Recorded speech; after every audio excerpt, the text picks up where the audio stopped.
చూడాలి. ఒకసారి మాత్రం విఫలమయ్యాయి కాబట్టి మరోసారి సంప్రదింపులు జరిపేటువంటి ప్రక్రియ నడుస్తోంది. మరి అది ఏ మేరకు సఫలమవుతుంది అనేటువంటిది ఒకటి చూడాల్సి ఉంది. కానీ పాకిస్తాన్ కవ్వింపు చర్యలకు పాల్పడుతోంది.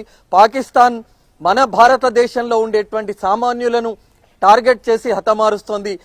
దీన్ని భారత ప్రభుత్వం తీవ్రంగానే పరిగణిస్తూ ఉంది. ఎక్కడికక్కడ వాళ్ళు చేస్తున్నటువంటి దాడులను తిప్పికొడుతున్నటువంటి సిచ్యువేషన్ మనం చూస్తూ ఉన్నాం.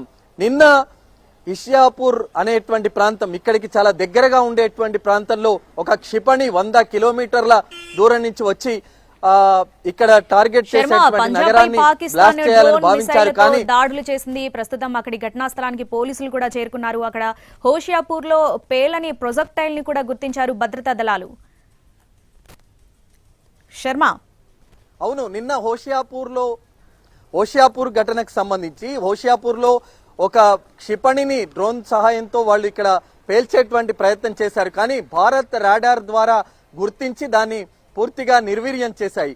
మళ్ళీ 1-2 ఆ రకమైనటువంటి వాటిని వాళ్ళు పేల్చేటువంటి ప్రయత్నం మొదలు పెట్టారు. కానీ భారత్ ఎప్పటికప్పుడు దాన్ని ఎదుర్కొంటోంది. దాన్ని గాల్లోనే రాడార్ ద్వారా గుర్తించి ఆ గాల్లోనే వాటిని నిర్వీర్యం చేస్తున్నటువంటి సిచ్యువేషన్